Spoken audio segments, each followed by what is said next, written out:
Hello again, YouTubers. I'm SpongeBob 101 back here again on the Other Stuff channel with another Pokemon unboxing and review video. In this video, we are going to be checking out this brand new Pokemon Sun and Pokemon Moon, the official Alola region strategy guide. So it's not really that new. I mean, it's just that it's in a new condition, right? It's still in the shrink wrap and all that. Here is the spine. It says Pokemon Sun and Moon, official Alola strategy guide, Pokemon Sun and Moon's logos. And we have a Solgaleo on the bottom there. On the bottom of the front cover, it does say includes an official Alola region poster map. And then on the back here, let's quickly take a look at what it has to say. The lush islands of the Alola region are teeming with new Pokemon, people, and places to discover. Prepare for adventures, new ways to partner with Pokemon, and many surprises along the way. Get ready for an adventure in the Alola region. So I'm just going to pause there, and you guys can read everything right there. Now, the reason why I'm not keeping this sealed is actually because of this barcode sticker. It kind of removes the brand new and sealed kind of effect for it. And also, there is a tear in the seal up here. So I actually picked this up just today at a local bookstore for $6 US, which is fantastic because these are pretty hard to come by nowadays online as well, brand new sealed. And I do have two other copies of these that are in much better sealed condition than this one is, so I figured since it was just so cheap, I want to just quickly open it for you guys and then show you what is inside this book. So I used to have a hard copy version or a hardcover edition of this book back in 2017 when I first started playing Pokemon for the first time, when I got my new Nintendo 2DS XL. So back when I got the console, I bought a secondhand game of Pokemon Y as well as Pokemon Sun. And at the same time, that set came with a sealed hardcover collector's edition Pokemon Sun and Moon strategy guide. So was super stoked about it. I didn't make a video on that back then just because, well, I wasn't into making videos for Pokemon at that point in time. But, well, eventually I did start making these strategy guide videos starting with Ultra Sun and Ultra Moon. I'm still so bummed that I sold that copy away. So, let's quickly look at, oh yeah, there we go. So this is what the Alola region map looks like. It has all 5 islands. Aether Paradise is an island, of course. And then on the back here, it does show the type matchup chart, which is useful if you are a beginner player. So we've done a couple of these, or quite a few of these, strategy guide unboxings and reviews, or at least when it was secondhand, I used to, well, just review them. So I'm gonna give you guys a literal overview of this entire book, what's included, and then you can decide whether it's something you want to add to your collection or not. Now, I am making this guidebook review fairly late on. Well, I mean, the 3DS online functionality is going offline very, very soon as of 2024. So, yeah. Well, regardless, I also was recently playing through Pokemon Sun once again. Pokemon Sun is, well, a game that I don't really like because of the fact that Pokemon Ultra Sun and Ultra Moon exist. Oh, by the way, if you guys want to pause, you can. Just pause the video and read in detail what each page says. So I'm literally going to be showing you guys every single page of the book. So pause wherever you need to read. So in a sense also, this kind of, you know, is a way for anyone who doesn't want to have to buy this book to just see what's in the book. That's basically the whole gist of why I make these Pokemon strategy guide review videos in the first place. I'm not really talking about whether the book is useful or not, because it is probably useful, but more in the sense of what is actually inside, because that's the whole point of buying the book. You want to know what's inside, and if you don't want to buy the book, there's no other way to find out what's inside, right? So yeah, hope you guys enjoy the video.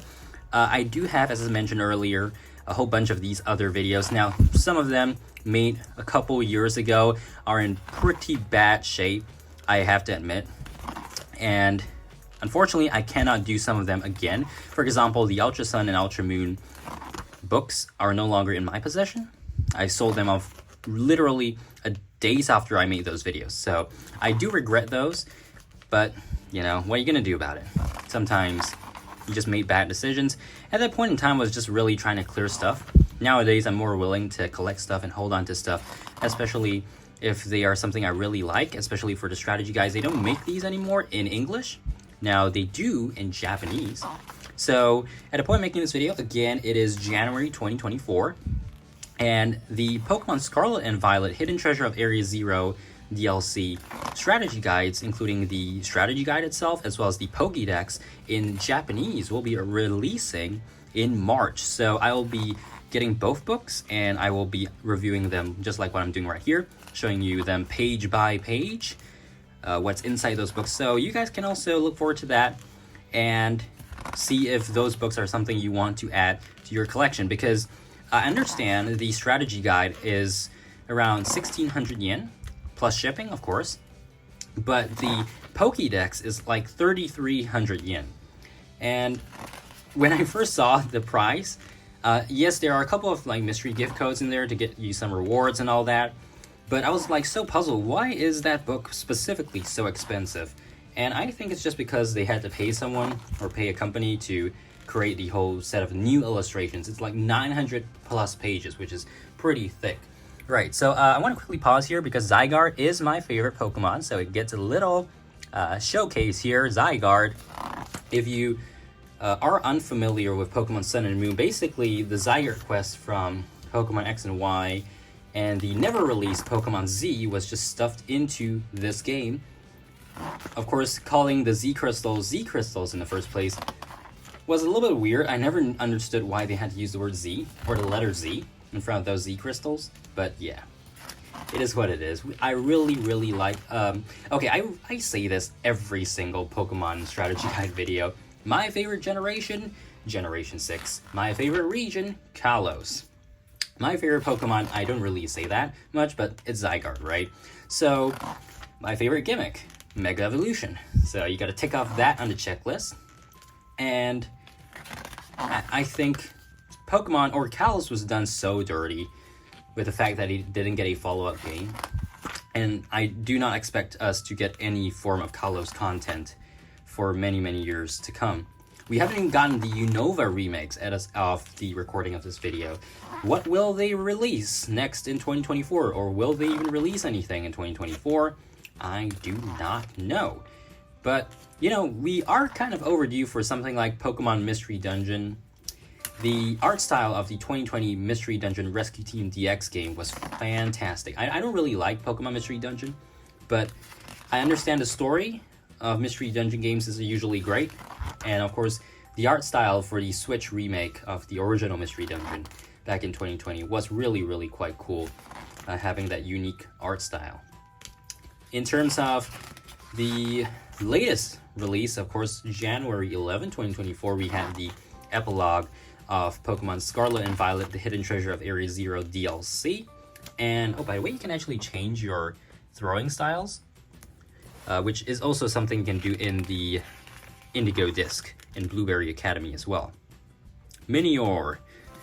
Yeah, so back to what I was saying of Pokemon Scarlet and Violet. I thought the DLC was really quite fantastic.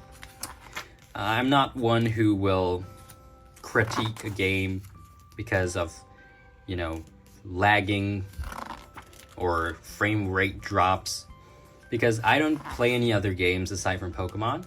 I mean, unless you want to count SpongeBob when I do that for videos on the SpongeBob channel. But I'm not a gamer, right? So just saying it out there, because I'm not a gamer, I don't really care too much about that. I play Pokemon mostly it's because of the adventure and the experience, you know, getting to travel around, well, train with your Pokemon, battle other NPCs, and sweep them. Yeah, that's a thing.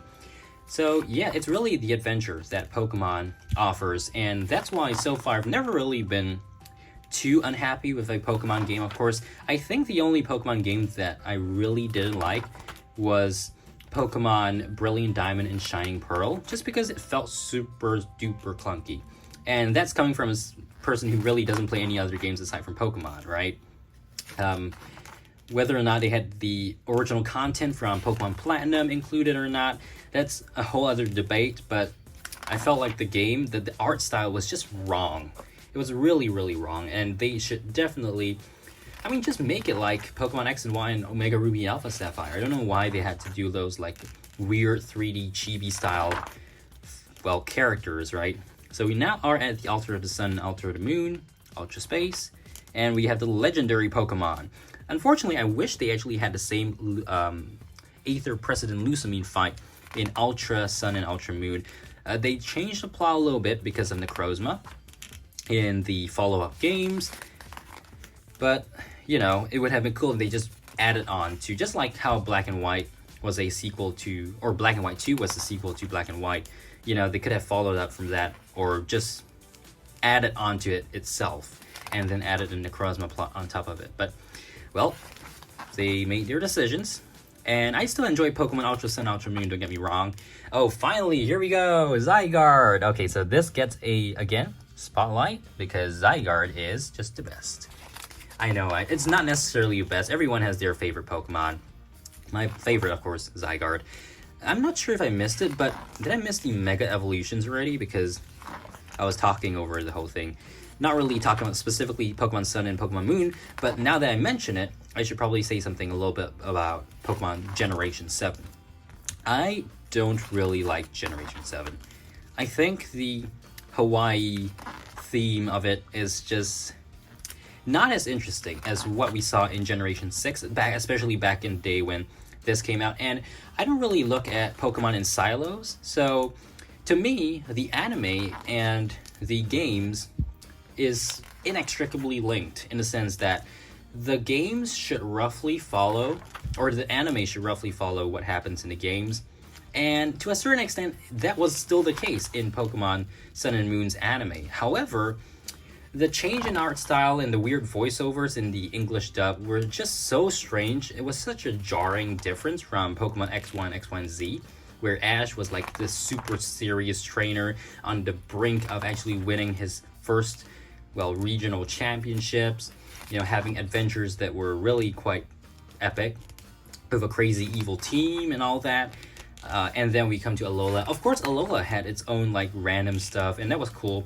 I particularly liked the part where Misty and Misty and Brock visited Alola, and then, you know, there were, or vice versa, excuse me, they had a Mega Evolution battle as well. So in case you haven't realized, I really like Mega Evolution. In fact, I've recently stopped or completed my Mega Evolution Mega Ring / Mega Bracelet collection, with exception of one, the Mega Charizard Pokemon Center exclusive Mega Ring. So if you missed out that series of 4 unboxing / reviews of used Mega Rings that I've imported from Japan, they are also in the same playlist as this video is, so you guys can go check those out.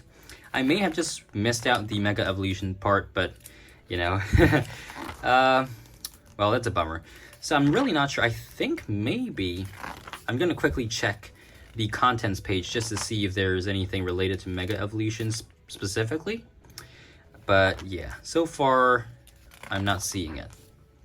And it might have been in the battle mechanics rather than all of this. So in Pokemon Sun and Moon and Ultra Sun and Ultra Moon, you don't actually get access to Mega Evolution until in the post-game, right?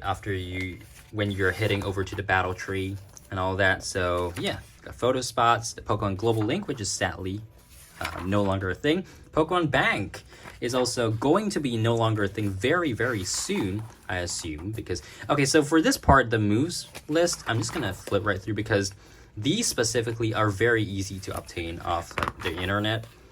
You can just visit Cerebi for all of this, and it's probably too small in text for you guys to read anyways, but if you want to, you can still try.